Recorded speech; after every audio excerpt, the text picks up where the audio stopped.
الرحمن الرحيم الحمد لله رب العالمين الرحمن الرحيم مالك يوم الدين إياك نعبد وإياك نستعين اهدنا الصراط المستقيم صراط الذين أنعمت عليهم غير المغضوب عليهم ولا الضالين. C'est le ministre du Développement rural, c'est le gouverneur de la région de Kita, c'est le PDG de la CMDT,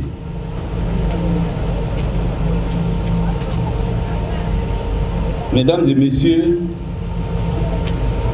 les représentants des autorités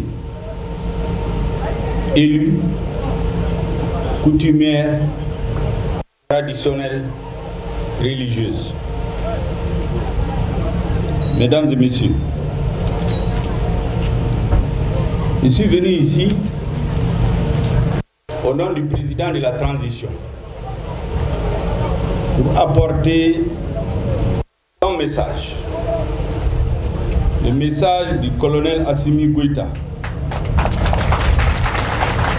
président de la transition, chef de l'État, à l'attention du monde paysan, à l'occasion du festival panafricain de la qui se tient à Kita aujourd'hui.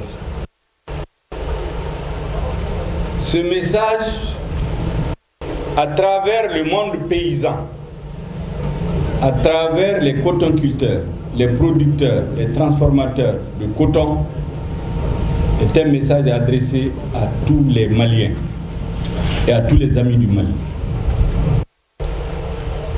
Je ne veux pas revenir sur l'importance du coton dans l'économie malienne. Ça a été suffisamment développé pour que je m'attarde là-dessus. Je voudrais donc dire la détermination du président de la transition, du gouvernement, à continuer à soutenir le monde paysan, à soutenir les cotonculteurs, à soutenir tous ceux qui travaillent sur le coton, sa production, sa transformation, sa commercialisation, sa consommation. Je voudrais, mesdames et messieurs, que vous saluiez la mémoire de toutes les Maliennes et Maliens, civils et militaires, Maliens de l'intérieur et de l'extérieur, les amis du Mali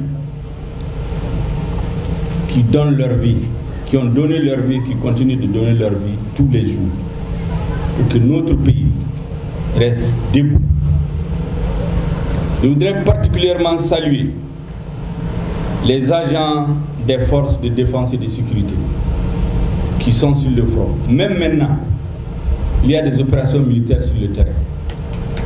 Même maintenant, tous les jours, dans toutes les régions du Mali, il y a des opérations que vous voyez, il y en a que vous ne voyez pas parce que c'est loin des villes aujourd'hui.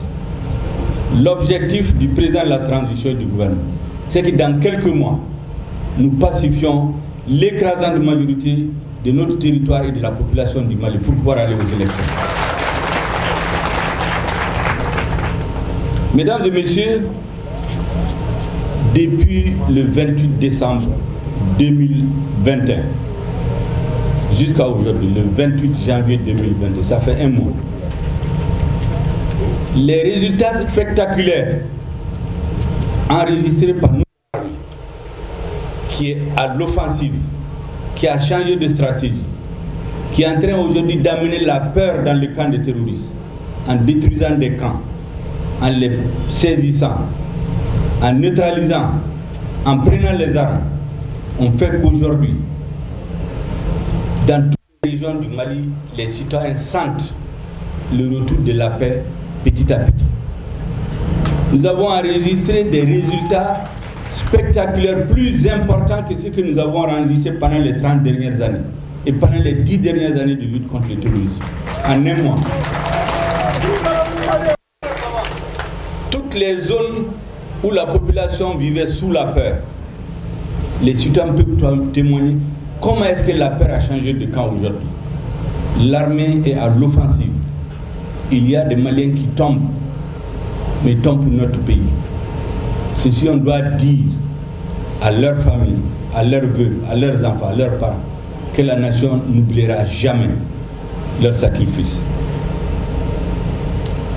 Mesdames et messieurs, nous sommes dans cette guerre. Au moment où nous engrangeons des résultats exceptionnels, où par exemple, sur 350 000 réfugiés intérieurs et extérieurs, en peu de temps, il y a 50 000 qui sont aujourd'hui retournés chez eux. 50 000.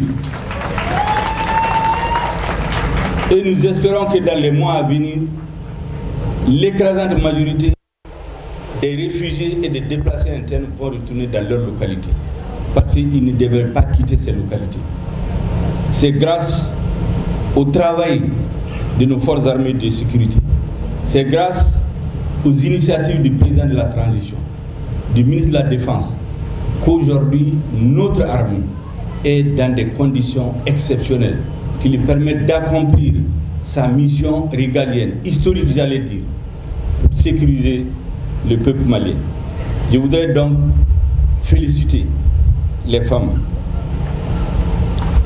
Mesdames et messieurs, il y a un sujet aujourd'hui qui capte l'attention de tout le monde, autour duquel il y a beaucoup de passion. C'est les sanctions de la CEDEAO contre notre pays et de l'UEMOA. Le gouvernement a dit clairement que ces sanctions sont illégales et illégitimes.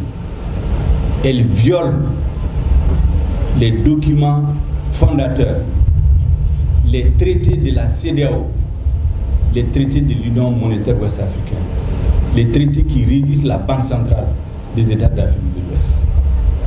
Elles sont illégales et illégitimes. Malgré tout, le gouvernement s'est dit ouvert et appelé le peuple à lui faire confiance. Les sanctions ont été prises le 9 janvier.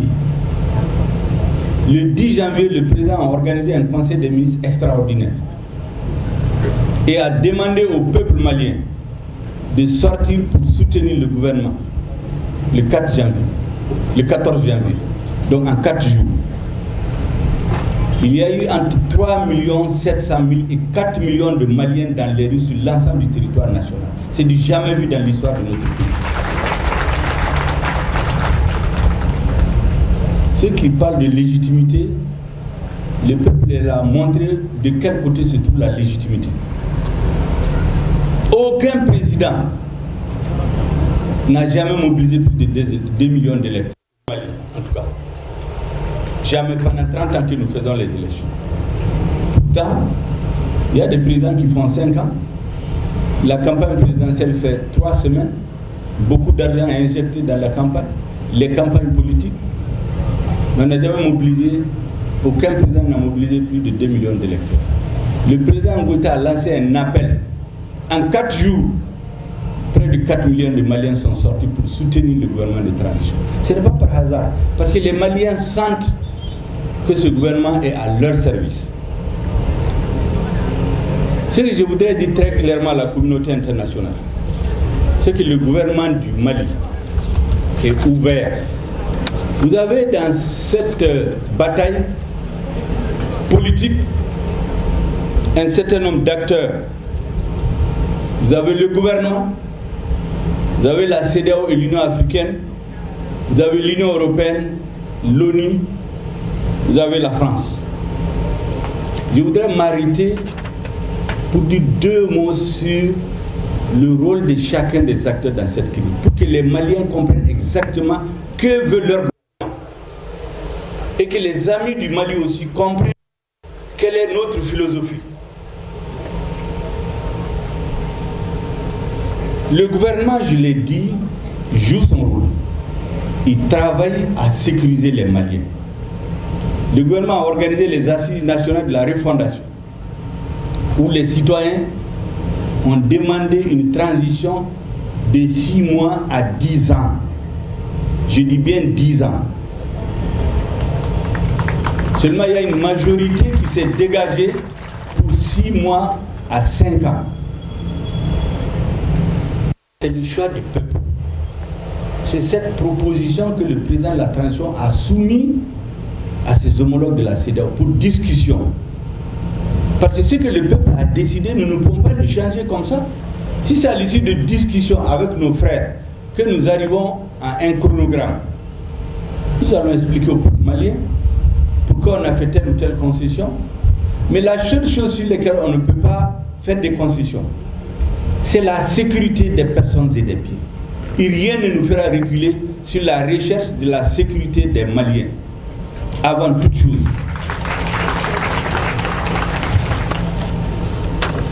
Nous avons nos frères de la CEDEAO et de l'Union africaine.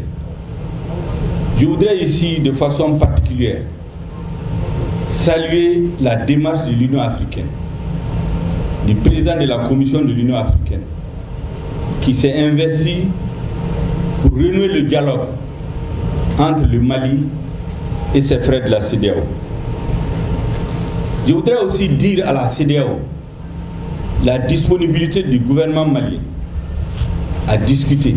Parce que pour nous, ce qui se passe entre nous et la CEDEAO, c'est comme une dispute entre des frères qui, de toutes les façons, doivent finir par se résoudre parce que nous sommes de la même famille. La CEDEAO est née au Mali. C'est important de le dire.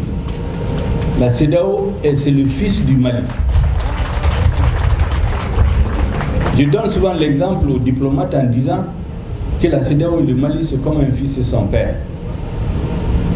Le père vieux de 61 ans est aujourd'hui malade, il est tombé, il est humilié.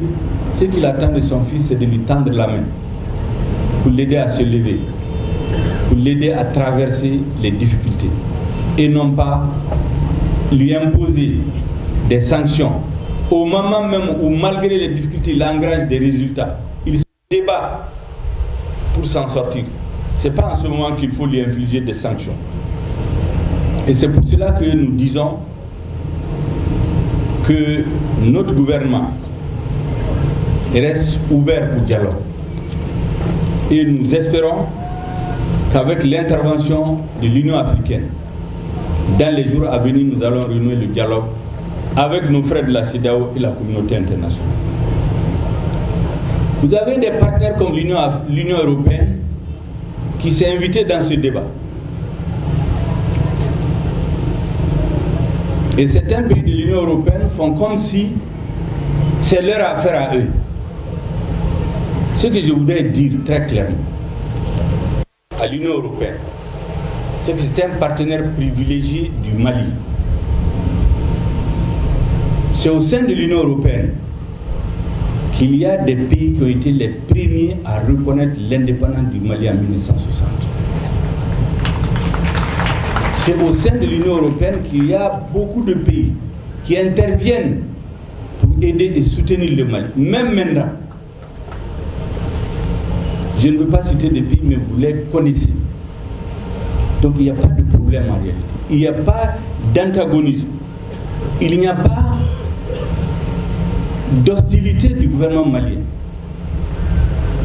Mais au moment où nous nous battons contre le terrorisme, où nous avons la maladie à coronavirus qui a envahi notre pays, nous ne comprenons pas l'acharnement d'un certain nombre de pays. Mais ce que je voudrais dire très clairement à nos amis de l'Union européenne, je dis bien nos amis, parce qu'il y a des pays amis, c'est que les temps ont changé. Il faut changer avec le temps. Vous savez, il y avait un moment, au 19e siècle, entre le 15 novembre 1884 et le 28 février 1885, il y a eu ce qu'on appelle la conférence de Berlin, qui a procédé au partage de l'Afrique. On a défini ce qu'on appelait des zones d'influence d'un certain nombre de pays, des sphères d'influence. Ça, c'était au 19e siècle. Il faut tourner cette page. Les temps ont changé. Le Mali est un État indépendant et souverain depuis le 22 septembre 1960, lorsque les pères fondateurs au Congrès historique de l'Union soudanaise RDA ont proclamé l'indépendance de la République du Mali, libre et souverain. Il faut aider le Mali à exercer la plénitude de sa souveraineté sur l'ensemble de son territoire. Il faut aider le Mali à lutter contre le terrorisme. Il faut aider le Mali à se développer. Mais tout cela doit se faire dans le cadre de la souveraineté de l'État malien, du respect de la dignité du peuple malien, et non par procuration d'un pays membre de l'UE qui a son propre agenda, qui n'est pas celui qui est présenté. Il faut que nos amis de l'Union européenne le comprennent. On ne peut pas régenter ses relations avec le Mali par procuration. Ce n'est pas possible. Et c'est pourquoi il est regrettable ces derniers moments qu'il y ait des malentendus entre nous et certains partenaires. Le dernier axe est entre nous et nos partenaires danois. Heureusement, leur gouvernement a pris ses responsabilités hier et a fait rentrer le contingent qui est venu au Mali dans le cadre de l'opération Takuba. Qu'est-ce qui s'est passé? C'est important que je l'explique aux Maliens, aux amis du Mali. Au-delà de la campagne médiatique, comme je dis, le terrorisme médiatique, politique et diplomatique qu'on exerce sur le Mali pour brouiller les cartes, ce qui s'est passé, c'est que dans le cadre de l'opération Takuba, le gouvernement de la République du Mali a écrit une lettre à un certain nombre de pays, dont le Danemark, pour l'inviter à envoyer des soldats au besoin dans le cadre de la force Takuba. 2019. On est aujourd'hui en 2022, donc ça fait 3 ans. L'invitation a été lancée depuis 2019. Pourquoi tout ce temps? Parce qu'il y a des procédures. C'est comme lorsque vous voulez aller en France ou dans un pays européen. Vous avez besoin d'une invitation. Mais quand vous avez l'invitation, vous ne pouvez pas aller, il faut un visa.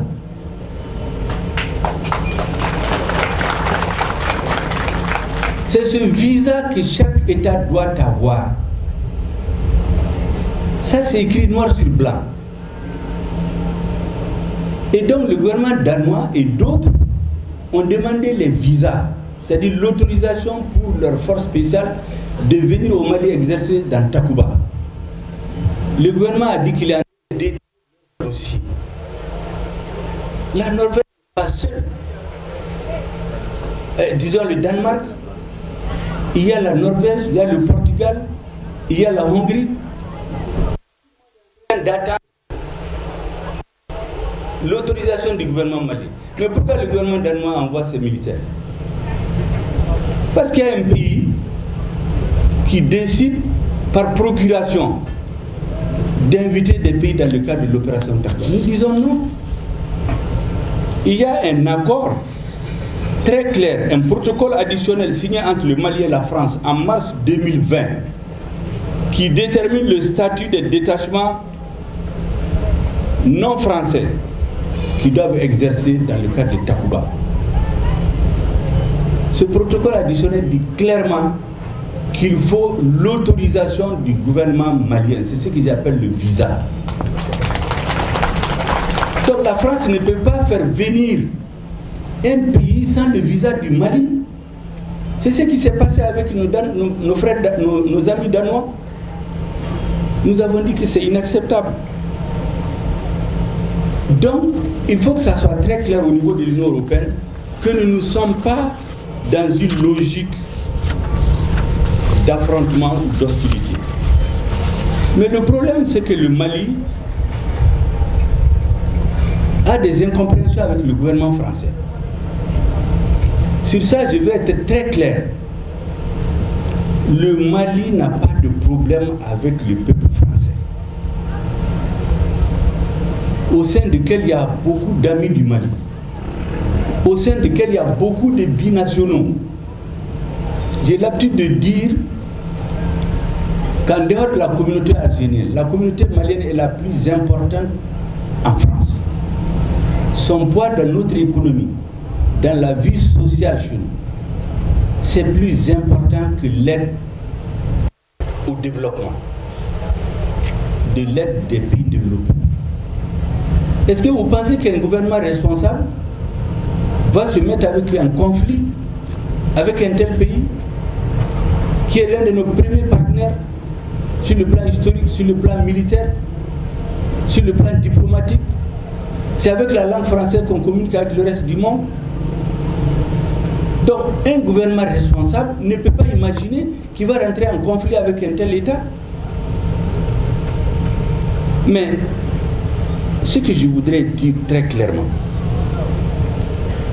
que cela ne donne pas droit à piétiner le Mali. Nous respectons la mémoire des militaires français qui sont morts ici. Nous leur serons reconnaissants éternellement. Mais on ne doit pas utiliser la mémoire de ces militaires tombés au Mali pour faire du chantage, faire chanter notre peuple qui n'est pas un peuple ingrat. Le sacrifice de ces soldats, on ne va jamais l'oublier. Il y a des Maliens qui portent le nom de Damien Boité. Donc les Maliens n'ont jamais dit qu'ils sont contre la France. Le gouvernement malien ne l'a jamais dit. Mais ce que nous disons, il ne faut pas utiliser cette situation pour intimider et humilier notre peuple.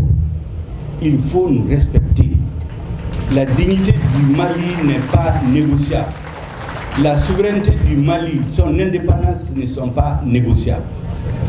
C'est tout ce que nous avons dit.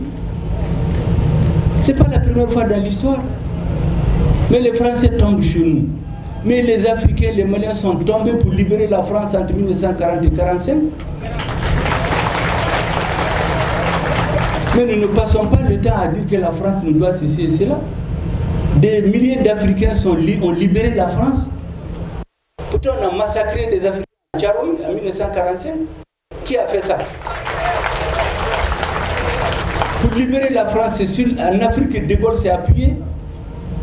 C'est les colonies françaises d'Afrique qui ont organisé, c'est là que la résistance a été organisée. C'est eux qui nourrissaient, qui produisaient. Mais est-ce que ça donne droit aux Maliens de dire que les Français ne doivent pas exprimer leurs droits? Les Américains ont libéré la France entre 1940 et c'est eux qui ont libéré la France. Mais lorsque les Français ont estimé que ce n'était plus nécessaire, ils leur ont dit de quitter leur territoire. Est-ce que les Américains les ont insultés? Ils ne les ont pas insultés.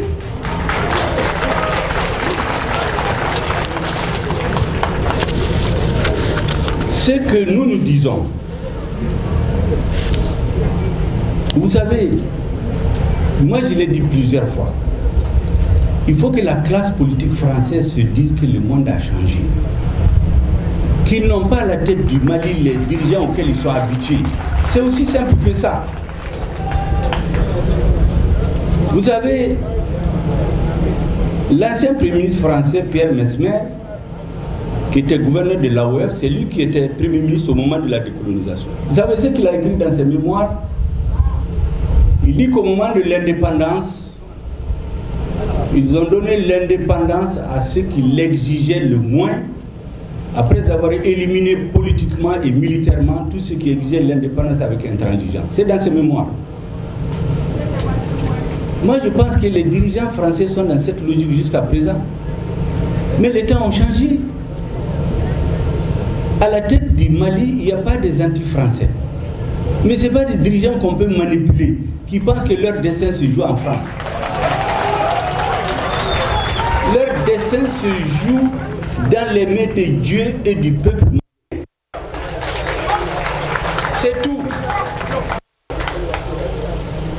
Vous savez, le grand poète et homme d'État sénégalais, Léopold Sédar Senghor, qu'on ne peut pas traiter d'anti-français, a eu à écrire un jour,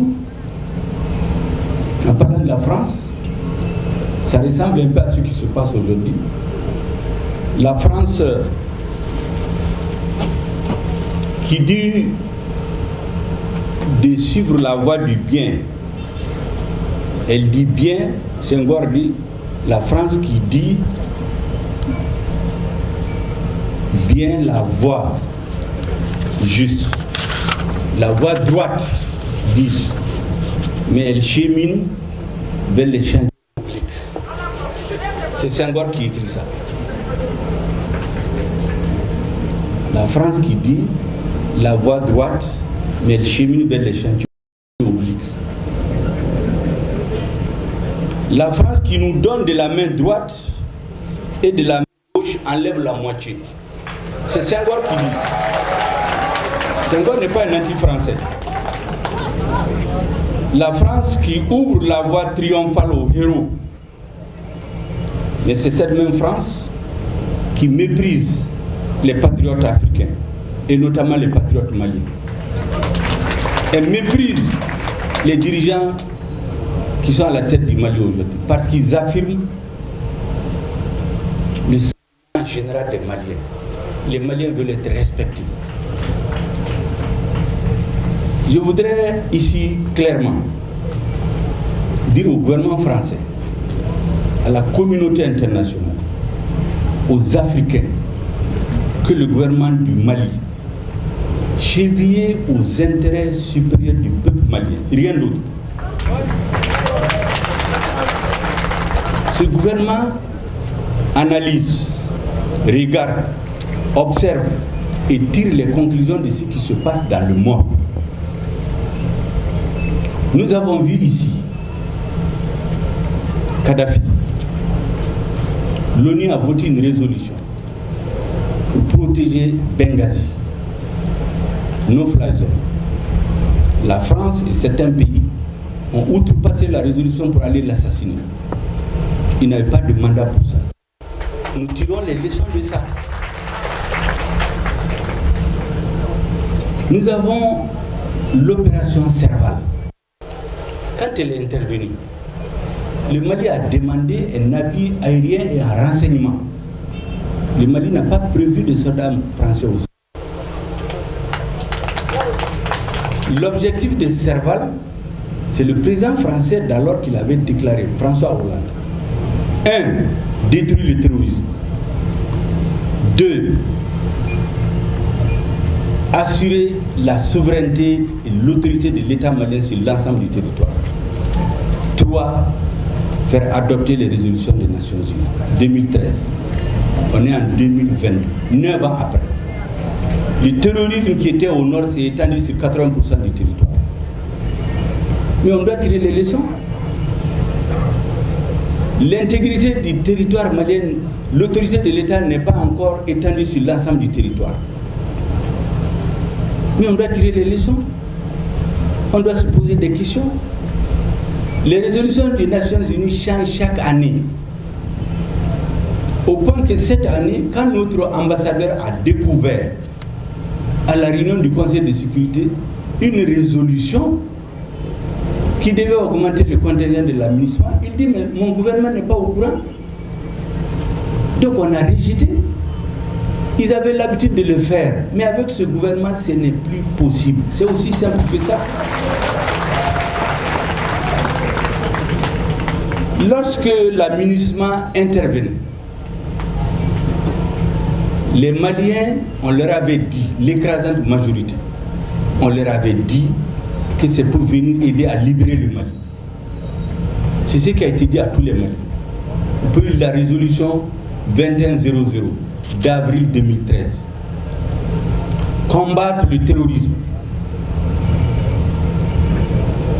C'était ça l'objectif. Protéger les populations, poursuivre les terroristes, les éloigner des centres urbains. Mais une fois que l'aménagement s'est installé, on nous a dit que c'est une force de la paix. Elle n'est pas venue pour combattre le terrorisme. Mais on tire les leçons. Vous avez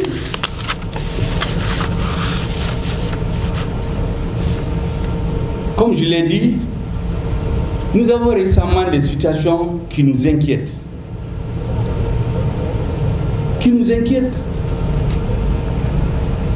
Vous avez ce qui s'est passé à Bounti. Mais l'ONU a dit qu'on a bombardé des citoyens civils. Mais la France a dit que c'est des terroristes. Qui dit la vérité? On ne sait pas. Vous avez, à l'issue de ce bras de fer que la France a créé de toutes pièces, un avion militaire français qui vient sur nos territoires, qui éteint son transporteur quand il sait qu'il est identifié. Après, il coupe la radio pour ne pas être en communication avec les troupes de contrôle. Mais s'il n'y a rien à cacher, pourquoi ils le font? Ils vont atterrir sur une partie de notre territoire, ils débarquent, on ne sait quoi, et ils repartent. Mais on doit tirer les leçons. Des avions survolent des bases militaires. On est en train de faire des bases, nous ne le cachons pas, parce qu'on veut défendre notre pays. Ils viennent survoler, espionner nos bases militaires pendant 2 heures, sans autorisation. On leur demande, mais des avions de l'aménagement, qu'est-ce que vous venez faire dans cette zone? On dit que c'est l'Élysée qui a demandé, c'est la France. Mais on a dit non. Mais on doit tirer les leçons. Nous avons dit que l'aménagement ne peut plus organiser des vols sans demander des autorisations. Il y a les couloirs Bamako, Kidal, Bamako, Gao, Bamako, Tessali, c'est ouvert. Mais en dehors de ça, il faut demander des autorisations parce qu'on ne sait pas ce qu'ils vont aller faire ailleurs.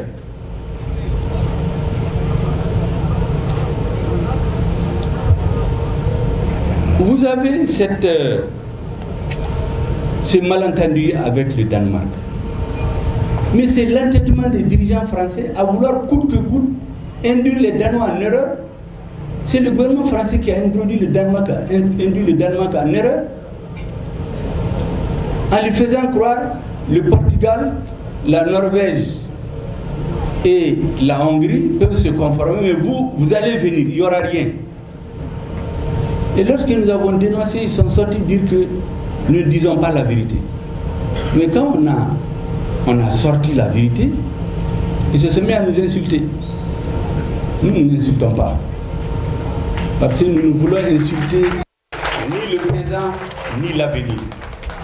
Parce que nous savons très bien qu'après cette surchauffe-là, la finalité, c'est que nous sommes des partenaires liés par l'histoire, par beaucoup de choses. Les gouvernements passent, les peuples restent. Donc nous ne sentons pas le peuple français ni son gouvernement.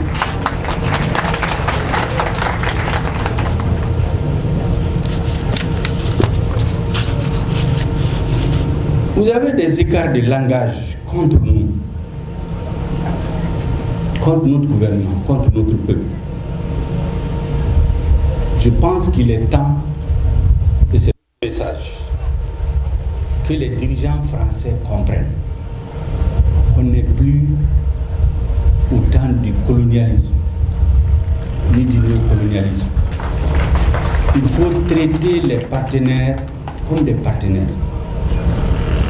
Dans un partenariat respectable, chaque pays trouvera son intérêt. Quand on n'a pas son intérêt dans quelque chose, on ne les fait pas. Tous les États fonctionnent comme ça. Mais on ne peut pas transformer le Mali en un État vassal où les dirigeants sont là à recevoir des injonctions de la France. C'est tout notre problème. On dit de nous respecter. Tout ce que je viens de vous citer, l'Afghanistan, le dernier exemple. La communauté internationale a fait près de 20 ans, mais un jour ils ont décidé de partir. Vous n'avez pas vu les Afghans s'accrocher aux avions parce qu'ils sont partis les laisser. Donc on veut que nous on reste dans cette situation. Le terrorisme quitte le nord. 80% de nos territoires, on est en train d'exterminer des villages entiers. Les forces internationales sont à 10 km et disent qu'elles ne sont pas venues faire la guerre. On va continuer dans ça jusqu'à un jour on va se réveiller et on va dire que c'est terminé. Et la plupart des dirigeants qui sont à la base de ça, ils vont prendre l'avion pour aller parce que la plupart ont 3, 4, 5 nationalités en poche, ils vont partir. Nous, on n'a pas où aller. Le peuple malien n'a pas où aller. Donc il faut qu'il veille sur l'avenir du pays. Tout ce qui s'est passé en Afghanistan, en Libye, à Kidal, les derniers incidents nous ont amenés à dire qu'il faut faire attention. Il ne faut pas qu'à coup de dialogue, de discussion, nous caresser des bons partenaires. Comme il disait que le premier gouvernement de transition en 3 mois a fait plus que ce que Ibeka a fait en 7 ans. Pourtant c'est le même ministre de la Défense qui était là. Maintenant ils disent que le gouvernement est mauvais. Parce que le ministre de la Défense ne fait pas ce qu'il veut. C'est aussi simple que ça. Donc nous avons réfléchi sur tout ça. Ce qui se passe dans le monde. Et on a la responsabilité de ne pas nous asseoir pour que le réveil soit brutal un jour. C'est aussi simple que ça. Et il faut que les dirigeants français l'intègrent. Ceux qui dirigent le Mali aujourd'hui, contrairement à ce qu'ils pensent, ils ont un coefficient intellectuel largement au-dessus de la moyenne, contrairement à ce qu'ils pensent. Et qui savent analyser les situations, qui savent tirer les conclusions et savent s'assumer. C'est ce qu'Assimi Goïta a fait. Tout son problème, c'est ça. Enfin, nous avons un pays ami. Je préfère le prendre par son nom. C'est le Niger, qui pendant longtemps a été l'un des alliés les plus sûrs dans la lutte contre le terrorisme. Depuis quand on organisait la partition du Mali, nous avons été surpris. Après une réunion de l'Union européenne avec les pays du G5 Sahel, entrant le ministre des Affaires étrangères de ce pays, sorti donner une conférence de presse comme s'il était obligé pour insulter notre peuple. Les manifestations patriotiques du 14 janvier, qu'est-ce qu'il dit? Il dit les Maliens, c'est un patriotisme frélaté. C'est ce qu'il dit contre les Maliens. J'ai dit, mais il vient d'où ce monsieur? Il a fait quelle école de diplomatie? Comment un représentant d'un État peut traiter le patriotisme d'un peuple comme un patriotisme frélaté? On ne connaît pas le sens du patriotisme. Ce que nous voulons leur dire, c'est un peu de retenue et de réserve. La République sœur du Niger reste République sœur du Niger. Il faut que ça soit très clair. C'est exactement comme la France. Les dirigeants passent, les peuples restent. Hier, il y avait des dirigeants qui soutenaient le Mali. Si aujourd'hui, il y a des dirigeants qui décident de se mettre au service d'un agenda étranger, mais c'est pas. Mais il faut qu'ils nous respectent. Nous avons de la mémoire. Vous savez, pendant la traite négrière qui a duré 5 siècles, les négriers, ce n'est pas eux qui partaient prendre les esclaves, c'est des Africains qui vont les attraper pour venir leur vendre. On a ça en mémoire. Dans l'histoire de la pénétration coloniale, le dernier grand résistant, éliminé en juin 1916, après la bataille d'Andramokan de mai 1916, Firoun Agalentessar, c'est un Africain qui l'a assassiné pour le compte du colon. Nous avons ça en mémoire. Donc il faut faire attention. Il ne faut pas prendre à la légère les responsabilités que l'histoire vous a confiées. Je dois dire que heureusement, nous sommes convaincus que le peuple nigérien, dans sa grande majorité, ne partage pas cette opinion.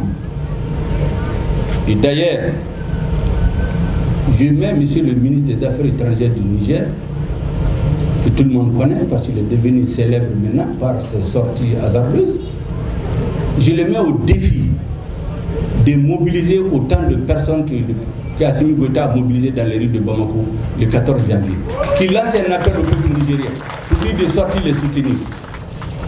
Et comme le dirait chez nous, on trouvera l'âne dans la moustiquaire.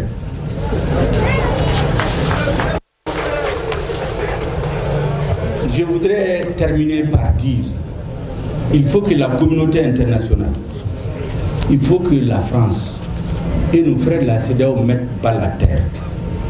Il faut respecter notre peuple. C'est lui qui sait de quoi il a besoin. C'est un peuple mature, c'est une vieille nation qui a une grande histoire. Il a besoin d'être respecté.